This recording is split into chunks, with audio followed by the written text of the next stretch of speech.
It has been 180 days since Chris last begged for money. 15 days since Chris last claimed to be Jesus Christ. And 342 days since Chris Chan has been in custody. Welcome to the Chris Chan Monthly Update. My name is GiBi. I've been saying that for so long that it's kind of become my catchphrase. My catchphrase used to be, tacos, and I really miss saying that. Before we begin, the most important piece of information that I need to deliver to the masses is that Chris's next court date is July 28th, 2022, which is in only a few weeks now. I will, of course, be updating you on the events of that when it happens.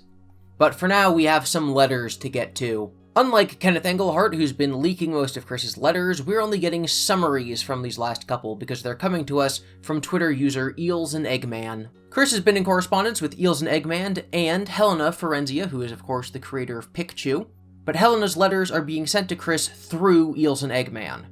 So Eels and Eggman is really the main correspondent we have with Chris now. So I'm going to start off with a letter from June 13th. We're going to talk about it. I'm going to explain what's going on to the best of my ability as the go-to Chris Chan expert, if I do say so myself. It's not a positive thing to be.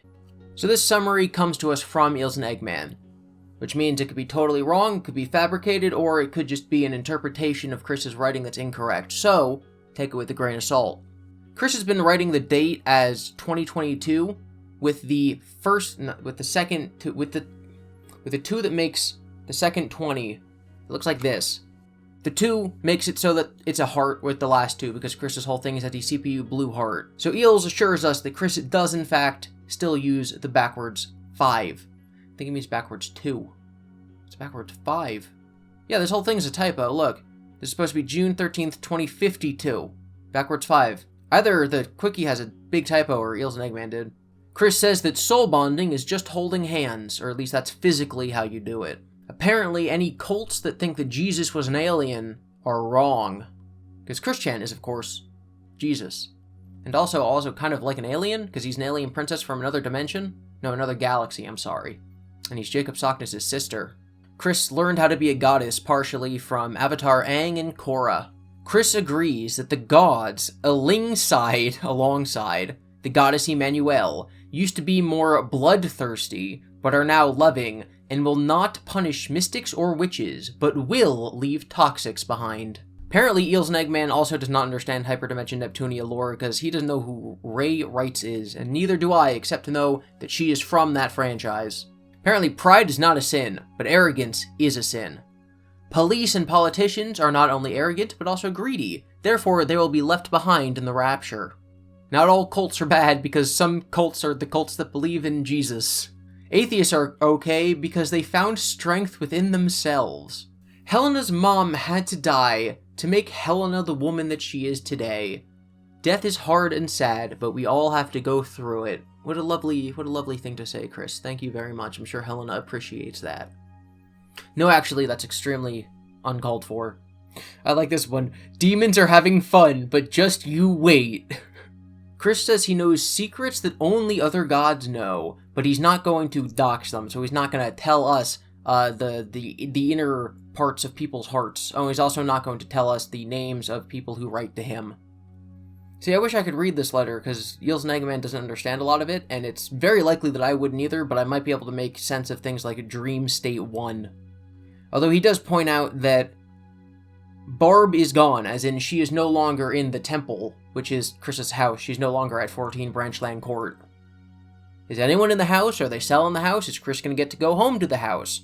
Can Chris go home, or does he just have a restraining order against his mother? We don't know. Chris said that he will have Magi-chan to help him when his daughter Crystal is born. And then Eels and Eggman jokes, there is no due date, what happened in jail, with a bunch of question marks. Next letter, June 25th, is also just a summary from Eels.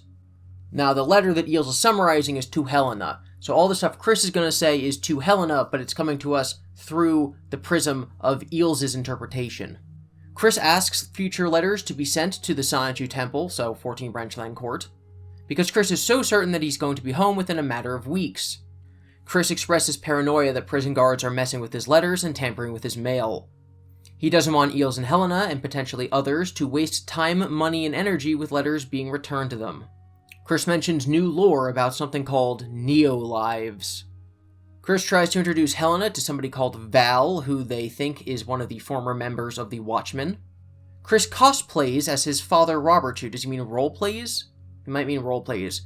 Speaks about Val and Caden. Caden was the leader of the Praetors. And says that they should meet Helena and collaborate on some sort of project. So I don't think he knows that the Watchmen dissolved. Alright, so now finally, this is our first actual letter that we're going to get to read in Chris's own handwriting. June 27th. Now we're going to start off with Eels and Eggman's letter to Chris. Hey Chris, glad to hear from you. We cleared the air and made peace with one another. It sounds like things are going better for you. Sorry for all the letters, but I felt it was important to quell any rumors and misinformation spreading online regarding you and your situation. There are some ridiculous rumors that have spread online following your arrest. Even now, the trolls, fakers, and haters continue to be convinced that you are Panna, it's probably supposed to say gonna release the contents of your address, which I find preposterous, as you mentioned several times you aren't going to do that. I think he means like the addresses of the people who are sending him letters. I think that it might be a kind of conspiracy they're pushing to deter people from writing to you, or just kind of chomping at the bit because they seek to attack the people who wrote to you. Who knows? I apologized for my belated response. I have been dealing with a crisis at my new job. Or I'd have sent this letter by now.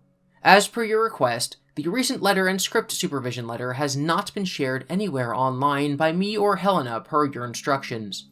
I'm guessing that Chris wrote a script that they're turning into a comic of some sort. That's what I got. They mentioned a script in one of the early letters, but he has not been super clear on what that is. Helena is really too working on Sonichu. So Helena is working on Sonichu content for you. And I've even pitched a few ideas to her.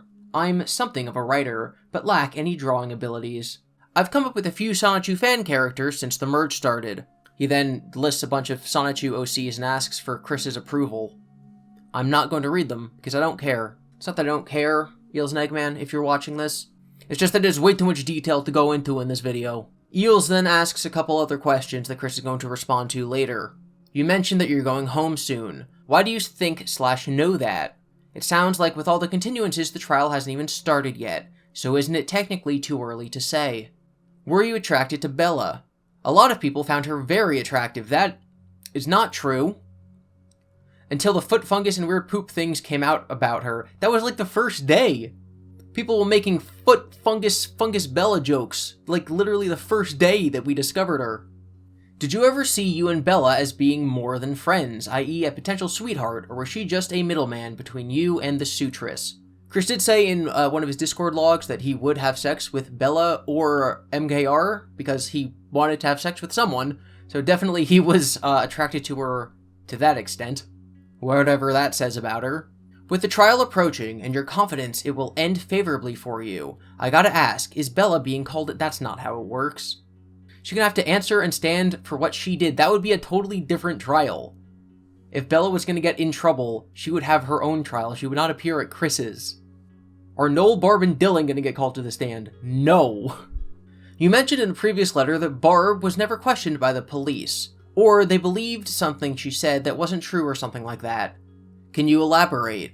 I thought everything between you and Barb was cool. Did she perceive it as more, or lie to mess with you? Maybe Bella got to her too. Why? How would Bella contact Barb? As diabolical as Bella is, she's an 18-year-old college student. I don't know how she would reach an elderly woman who doesn't use the internet. She doesn't have a network of spies. Making Bella seem cool like this only goes to raise her profile, obviously, even if it's in a bad way. She's just some loser who got caught up in her own scheme. What exactly was your relationship with Bella? You met through Praetor, but what exactly did you guys talk about? A wild rumor states that Bella was trying to brainwash into getting into degenerate fetishes, and that the leak it seemed like she was leading you on to try to make you call factored in. Not exactly sure what that's trying to say. But in the Discord that was leaked of all of the people in Bella's group, the chess club, they did say that they wanted Chris to sacrifice Barb and then off himself on camera. Still unclear if that was a joke or not, but at the very least, they were trying to brainwash Chris. I know this has already been answered, and I'm sorry, I have to ask again, but the way to fight the toxic ones is the truth. You mentioned in your previous letter that the innocent ones will not be doxxed. People on the Kiwi farms have interpreted this as you will dox anyone who wrote you troll letters or letters trying to mess with you. I don't believe that for a second, that you dox anyone, even trolls. But he's literally done that in the past. Well, he tried to. He didn't have their information right, but he tried to. Some people can be really, really dense. Maybe you can spell it out for these dumb trolls, what I already know. You're not going to do any of the trolls, but maybe you can weigh in on this so we can finally put this BS rumor to bed. Sincerely your friend, Eels and Eggman. So this is Chris's response. This will be a short letter in response to your just received letter. Nobody's addresses or names will ever be revealed publicly, nor doxed at all. He says that Eels and Eggman's OCs are okay. Eels and Eggman's OCs get the Chris Chan seal of approval. I was never attracted to Bella, period, other than to be just friends until after her confirmed betrayal. Bella's never going to be cuffed in, so she's never going to be brought into the trial. The talked topics were simply on light and brain-bending topics with some checkers and chess. Oh, he's talking about the Discord. The Discord was literally about playing chess. Bella and Barbara have never talked at all. She never attempted to sway me into deviating, I think it means deviant fetishes at all. Chris's lawyer confirmed my return home on valid terms. Plus, my return/second coming had been foretold long ago with the scriptures. Again, according to the very rigorous legal work done by the Quickie, if Chris is not, given his trial in 3 weeks, then they'll have to let him go home. So I think that's why Chris is so sure that he's going to be going home soon. Barbara was never questioned due to her age and failing mentality. That's all for now. Be safe and well. Mrs. Jesus Christine Chan Sonichu. And then Commodore, because Chris believes he's the goddess of the Commodore 64. And then on the other side of the page, he writes Commodore, which is new. And it's something new that Chris has thought of all by himself. Just like the 2022 thing with the two facing backwards with the heart. It's just, at least he didn't write his full signature. His full signature plus that might make it half of a page at this point. Anyway, that's all I got. Thank you for watching. I will, of course, update you when Chris's full hearing happens on July. I already forgot the date. I think it's the 28th. You can follow me on Twitter at GiBi_Devin, and make sure to subscribe if you want to be kept up to date on the ongoing misadventures of Chris Chan in the Cell Saga, which might be coming to a close. I know the Quickie calls it the Jail Saga, but we all know it should be called the Cell Saga.